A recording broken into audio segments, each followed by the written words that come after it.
Two Anheuser-Busch executives are on leave following criticism of sending a social media influencer beer cans to promote a contest.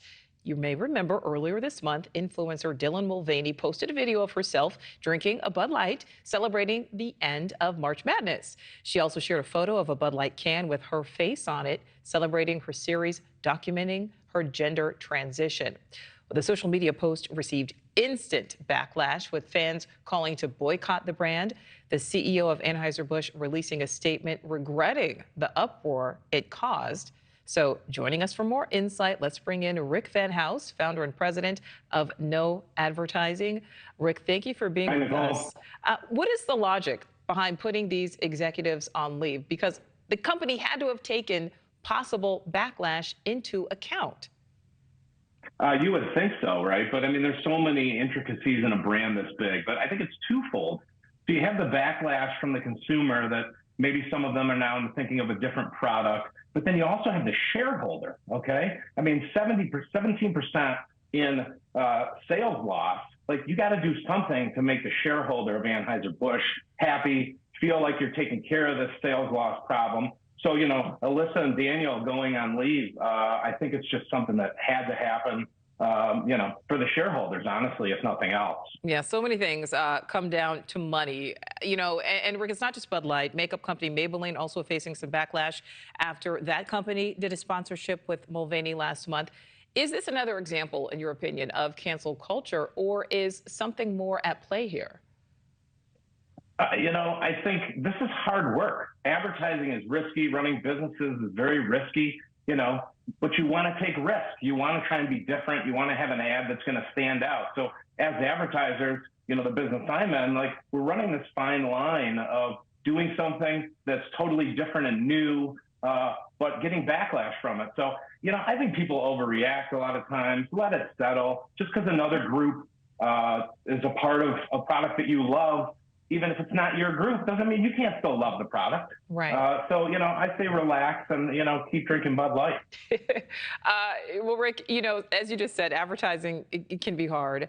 And it's certainly in this new age with influencers showing products on social media, as Dylan Mulvaney did. But for some of them, you know, this is their actual job. So what are the challenges with marketing in today's society and how things have changed so much? Yeah, you know, I look at a lot of wacky ads, a lot of funny ads, a lot of ad fails on my Instagram account. Our agency is always trying to do things that are different, to be cutting edge. You know, it's just a different way of the world being so digital these days. You know, everything is so instantaneous.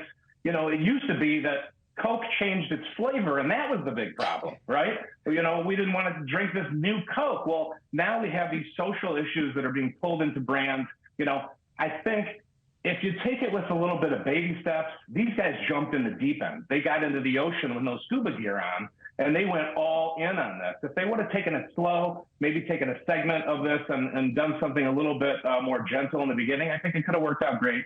And in the end, I think it'll probably be fine anyways. Last question for you, Rick. So these two executives, these Anheuser-Busch executives, are now on leave. Do you think we will see further fallout from that Bud Light campaign? I mean, if you look at the stock price, it didn't take that big of a hit in the grand scheme of things. This is Bud Light. I mean, these guys, they've been around forever. This is a staple brand. This is the #1 beer in the country, $58 billion in sales for Anheuser-Busch in 2022. It was going up year over year. I think Bud Light is here to stay. But I say bring back the frogs, bring back the WhatsApp, and bring back the great ad campaigns that made it so amazing. And let's just do good advertising again. What's wrong with that? That's what I say. Let's go make a great ad for Budweiser. It can be funny. It can be edgy. So let's get back to the roots, Bud Light. All right, Rick Van House. Thank you for watching. Go to NewsNationNow.com to find NewsNation on your television provider. And don't forget to click the red subscribe button below to get more of NewsNation's fact-driven, unbiased coverage.